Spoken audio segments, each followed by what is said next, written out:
name's Shelby Fox. I am, as of right now, a senior in IB, class 2019. Whoop, whoop. It's almost over. And I'm here to talk to you about a particular project that Dr. Pantano loves to assign in TOK, or what is known as Theory of Knowledge. And I'm kind of here to kind of give you a little bit of lowdown of expectations and even some tips and like my personal experience with the project. So I hope this helps, and I hope it's inspiring to you. So let's get started. So a literacy artifact is basically an original creation which relates back to the multimodal and multimedia ways in which we learn about the world and about ourselves. And you can either relate it to areas of knowledge like mathematics, religion, indigenous knowledge systems, history, etc., or something as wacky and crazy as the zombie apocalypse. You can do anything, free range, which is kind of what I like about this project. You can personalize it, which we'll get to later on. So in regards to, I'd say, like expectations and what Dr. Pantano's really looking for is that there has to be a lot of thought into this piece, and it's really got to relate either to a worldly concept or something personal to you, and you really need to portray this object or piece with what is known as a process piece, which Dr. Pantano will further explain, but just to kind of give you a little heads up, just click the link below that I have provided for you, and you'll kind of get, it's just, write about why you chose to create and do what you did for the project. And also, and this goes for every assignment for Dr. Pantano, it has to be written in what she refers to as standard for written work, and I also have that link below as well. So check that out. So let's move on.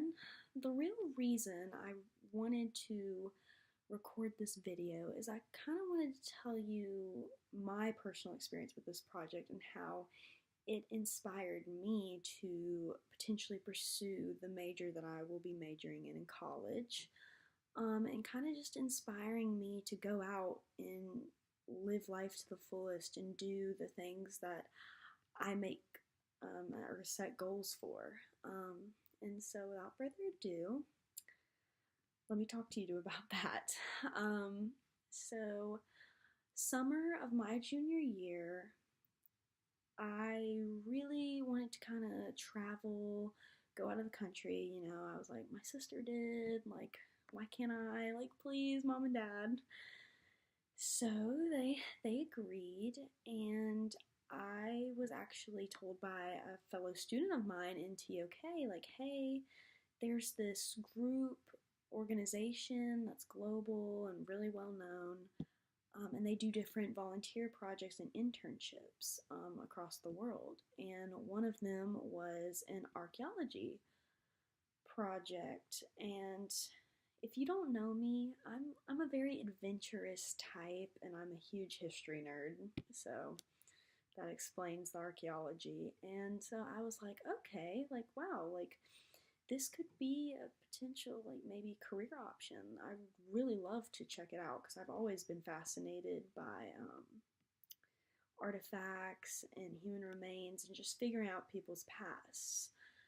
So I was like, I'll talk to my parents. I've always wanted to go to Peru, so another thing on my bucket list. And miraculously, my parents said yes.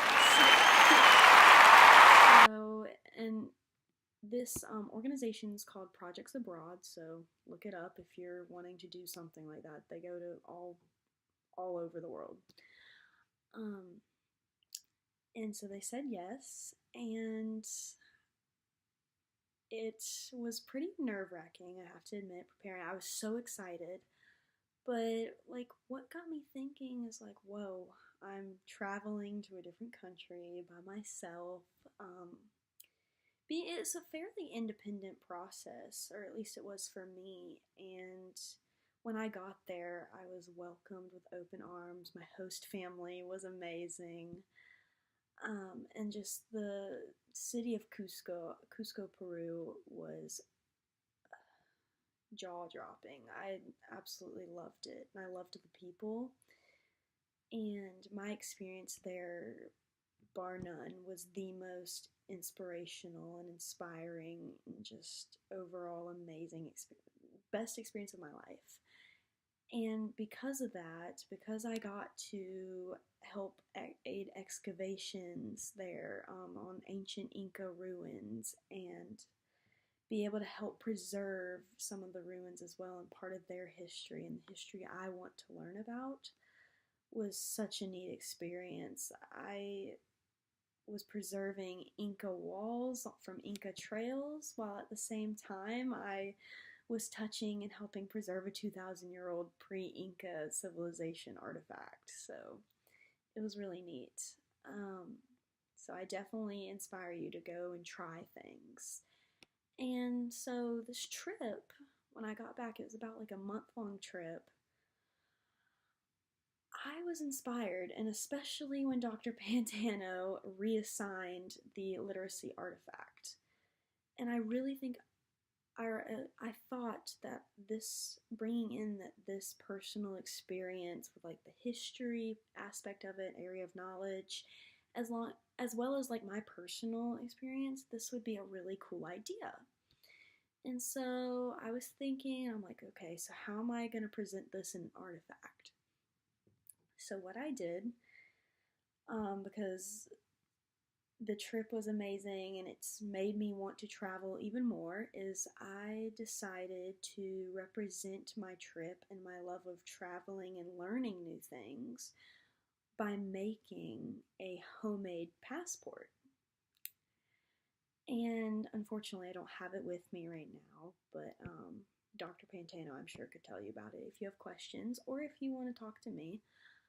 I'm sure you just really care. But, anyways, and so what I did is I got some colored construction paper. You know, I tried to make it look like the US passport, you know, with the blue paper and then the white sheets. And I did some printing out. And each page was a different country. I put like their stamp on there that you get if you got your passport stamped while you were entering that country. And I put some pictures of like different cultural aspects of that country and things that I'd like to experience going there.